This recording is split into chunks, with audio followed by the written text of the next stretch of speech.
What's up, guys? John Bird III here. We're back again for another video.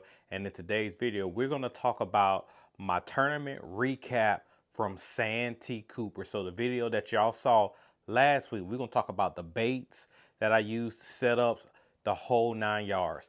But before we get into that, if you're new to the channel, make sure you hit that like and subscribe button. Also hit that notification bell. That way you can be notified whenever a new video drops and hits the channel. But before we get into this video, comment down below if you want to see tournament recap videos. I'm trying to decide that after every tournament I fish, should I do a tournament recap video to recap the rod, reel, line, and bait that we used in order to catch fish in that tournament video. So comment down below if you want to see that type of content. If you don't, also comment down below and let me know that's not what you really want to see. So I'm trying to get this stuff dialed in, but without further ado, we're going to jump right into it. But let me know if you want to see tournament recap videos. All right, so I'm gonna talk about one bait that I caught one fish on that was actually a good fish, that was a good keeper for us, before I get into the main bait that we use pretty much throughout the whole entire tournament. So one bait that I used that caught one really key fish for us was a topwater, and in particular it was the Sexy Dog. And so I picked up some Sexy Dogs the day before because my partner got a bite on a whopper plopper. I didn't bring no other top waters with me other than the frog.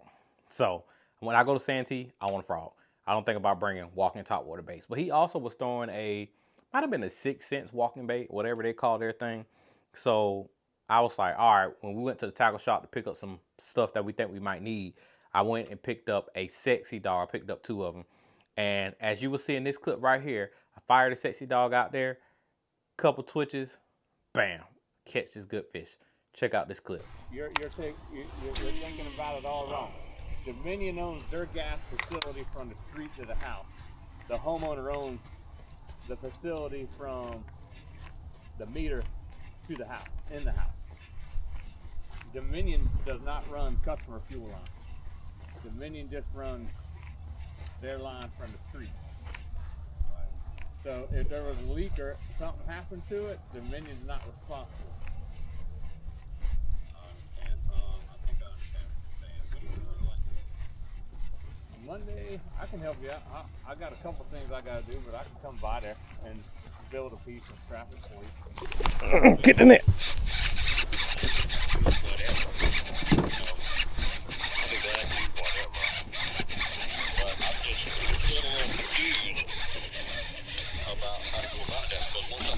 Oh.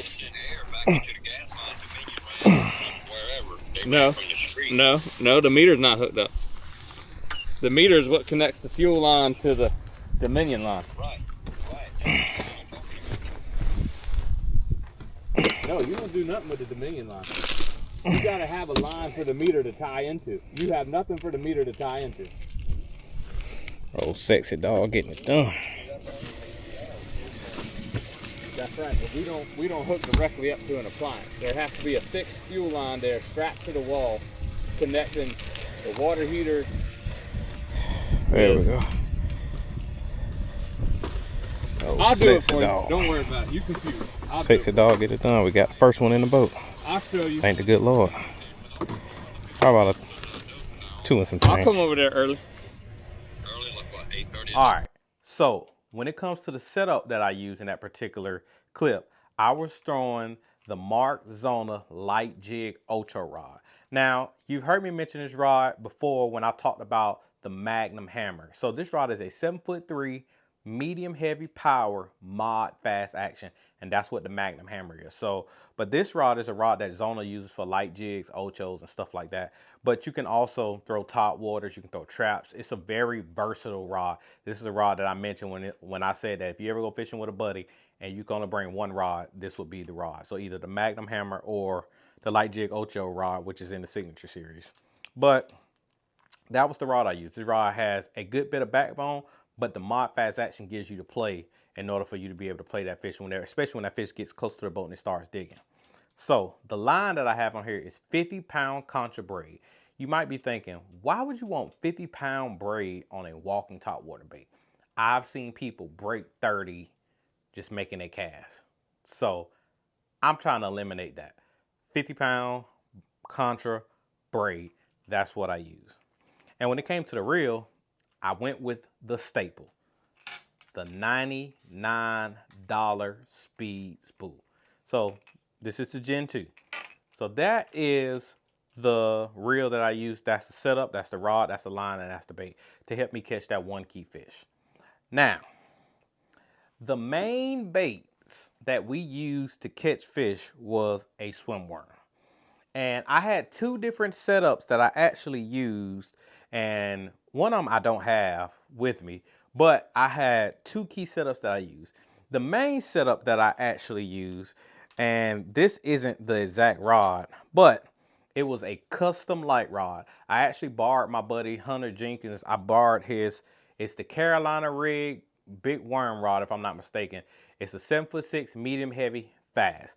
That was the rod that I used primarily in the video, and the reason why I used that rod in particular, because my other setup that I originally bought, I was really just trying to test out that rod, but I should have brought a backup rod with me, and I didn't. But luckily, Hunter Jenkins, shout out to my young fella, luckily he had that rod in the boat, and that rod was actually paired with a Tournament Pro 17-pound line. And here are one of the fish catches from that setup.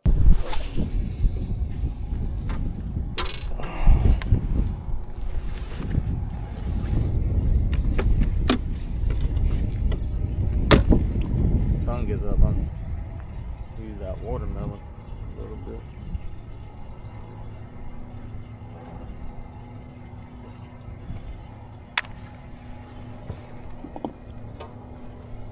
I'm gonna dig that back where we had a couple bites yesterday.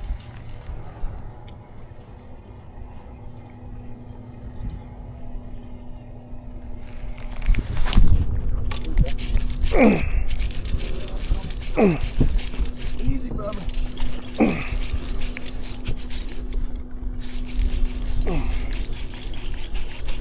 Now he run up towards me. Yeah, they do that. They do that here. They keep pressure on. Oh, whoa, whoa. Good Lord. How big is that fish? Is he a good one? Yeah, here you go. Yes, sir. Come on.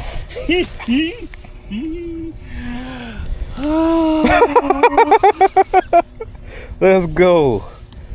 Gotta put the net back. Put the net back.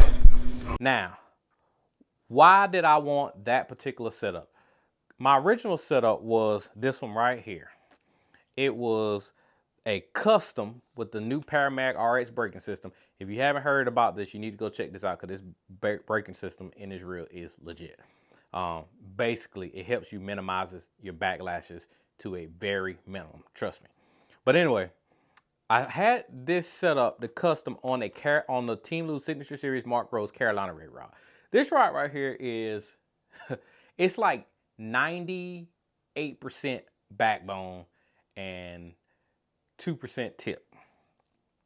And I wanted to try this rod out in particular because I knew we were going to be bombing out there those swim worms, making super long casts. So I knew when I set the hook, it would load good, but I got to the point where I was thinking like, man, I don't want to rip the hook out of these fish's mouth. So that's why I asked Hunter to let me borrow that rod, and he gave me the whole setup. I was just going to take the reel off this rod and put it on there, but he let me borrow the whole setup because he didn't need it. So, and the hook that I had on there was a 5/0 owner offset worm wide gap hook, the best hook on the market. That hook is super duper sharp, and it sticks them, and you don't lose fish on that hook. Now, the worm. I used two different worms in two different colors, and this is why. So on Santee Cooper, the main go-to bait when it's time of year when you're fishing grass is a swim worm. The worm that I used a good bit was the Zoom Ultraviolet swim worm, the Magnum one. And I was actually throwing it in a bluegill color pattern. So this one right here. Now, the reason why I wasn't throwing a cutter worm for a good bit was because I didn't have the specific color that I knew that they would bite, but I had a color that was similar. So that's where I alternated between the two different colors. Now, the Rage Cutter Worm that I used, that I alternated with, the color in particular was called, it is called Hard Candy. And so it's basically it's like a green pumpkin with like some purple, like a purple laminate with green and purple flake in there. And what we were doing was we would take a chartreuse pen, or he had the JJ's Magic Dipping Die. I didn't want to be messing with that stuff because that stuff gets everywhere, and I didn't want to be messing with that stuff at all. But I just took Zoom makes a chartreuse pen. I just took the pen, was coloring the tail, chartreuse, whatever. But I was alternating between those two worms.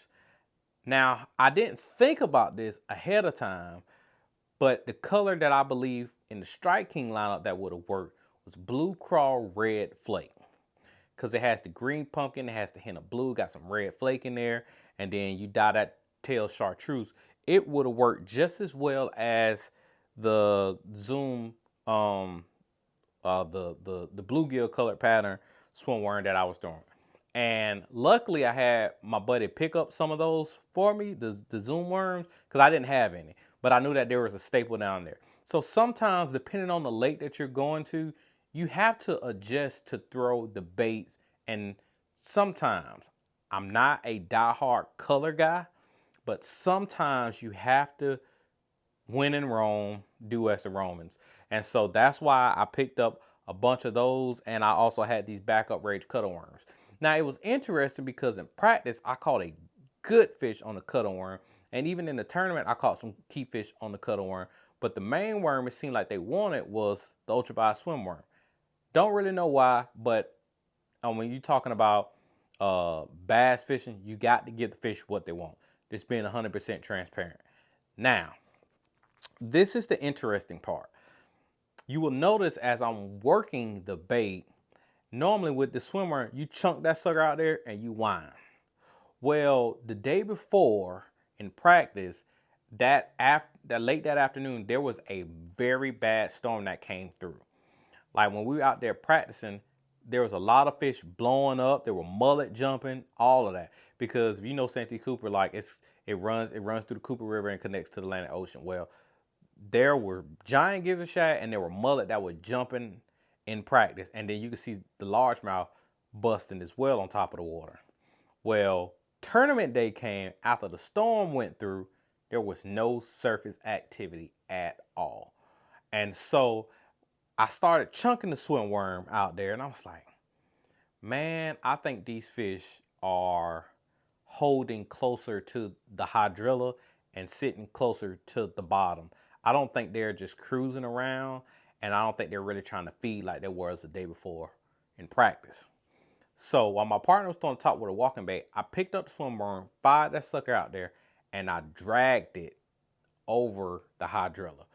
I basically fished it in a way to slow down, but if it drops in front of their face, like it's going to be an instant bite. So one particular bite, I fired that sucker out there, I dragged it over the top of the hydrilla, and this fish actually hit it with a two-piece as if Mike Tyson was boxing. So that fish, pop, and I was like, dang, I got a bite. But then when I reeled in the slack, I couldn't feel the fish. Well, I reeled in a whole bunch more slack, and then I started to feel the fish right then and there. And so that fish, by that time, that fish was swimming with it, and I'm thinking, oh man, I got that sucker hooked all the way down in the stomach. Because, you know, you wait too long. Some of those old school Carolina rig fishermen, they tend to soak the worm a whole lot, and they mess around and have that sucker way down there in the bottom. But anyway, reel down, set the hook, get the fish in the boat. So here's that clip right here. A little bit of top down hydrilla right there. Where? Is it, or is it just sitting there, like floating, like dead?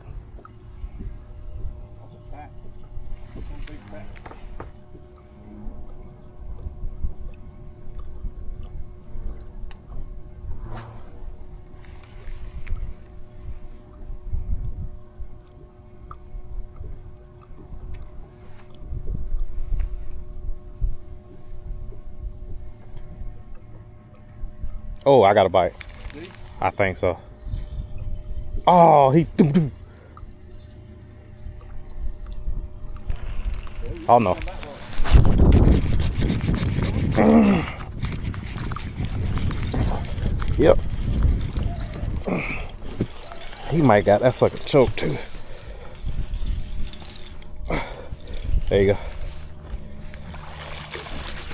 He got a choke. Oh, perfect. So that was an interesting bite, and that clued me into, okay, these fish don't 100% want that bait being reeled. Now that was in the morning. Now as the day went on and it got later into the day, my partner would just catch them just swimming the worm. And so, and then we also moved to a different area as well. So biggest thing and takeaway that I learned this day on the water is whenever conditions change, make sure you pay attention to this. Whenever conditions change, make sure you adjust to the fish, because just because you catch them one way in practice doesn't 100% mean that you're going to catch them the same way in the tournament.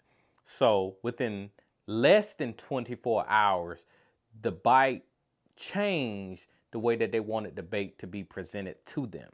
So had I not would have been dragging the worm, I don't know if I would have got those first key couple bites first thing in the morning. So again, always remember, adjust according to the conditions and work the bait the way that the fish want them. Now, again, I did call up the one fish on the sexy dog, but that fish was more aggressive. It wasn't a key bite that we had throughout the tournament. It was just the one fish. And I threw it a bunch of different times. In practice, I also tried to get the hybrid hunter bite to work because I knew we were fishing around hydrilla. Did not have a sniff on the hybrid hunter. And I threw like 5 different colors. I threw the junior, I threw the full size one, and I didn't get a sniff at all. I wanted to catch them on the frog too. No bite on the frog. So again, I adjusted to what the fish actually wanted versus what I wanted them to do. And that is a key thing that you don't hear a lot of tournament pros talk about, but it's something that you have to do anytime you're out there fishing on the water. I've heard this particular saying in the past is fish the conditions. Well, how do you fish the conditions or adjust to the bite if you didn't practice the day before or you didn't have time to practice? That is where your fishing instincts and your knowledge and time on the water actually kicks in. Again, I just thought to myself, I was like, man, these fish are still here, but they're not in a feeding mood. So maybe they want something slow. So that's where I started dragging them. And my partner actually picked up a Carolina rig at some point, and with the smaller, he was doing the smaller zoom, the regular size zoom swim worm, and he was catching them on a Carolina rig, which is interesting because I never would have thought to throw a Carolina rig in hydrilla. It don't click in my brain for whatever reason, but it worked. So now I know that for next time. But those are my 2 key setups. I'm going to do a video on my go-to swim worm setup. I actually have 2 rods that I actually use the most. I have a prototype rod that I'm going to test out at some point. And I also, shout out to Todd. Todd is one of Todd. Go watch Todd's video.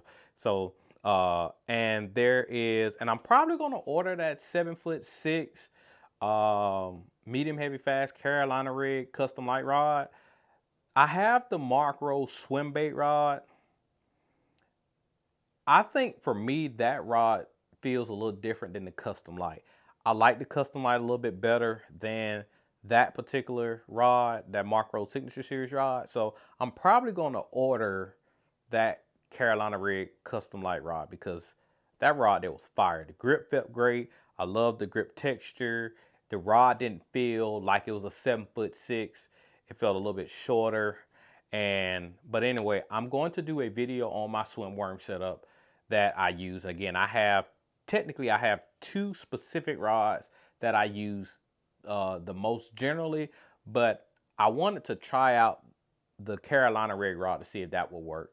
And I should have actually brought one of my backup rods just so I can have it. But again, like, I'm glad Hunter had the 7'6" rod. Now, do I think I could have caught fish on this Carolina rig rod? Yeah, I do, because I caught some in practice using that rod. But I just wanted to be on the safe side to have something just a tad bit softer than that, because like I said, that sucker there 98% backbone. Trust me. But that's it for today's video. Again, make sure you comment down below if you want to see more tournament recap videos. And if y'all want to see that, make sure you leave a comment down below, because that's going to determine if you're going to continue to see tournament recap videos or you're just going to see the normal tournament footage whenever I fish a tournament. But that's it for today's video. I'm JB3. I got to get back to living the dream. I'll catch you later.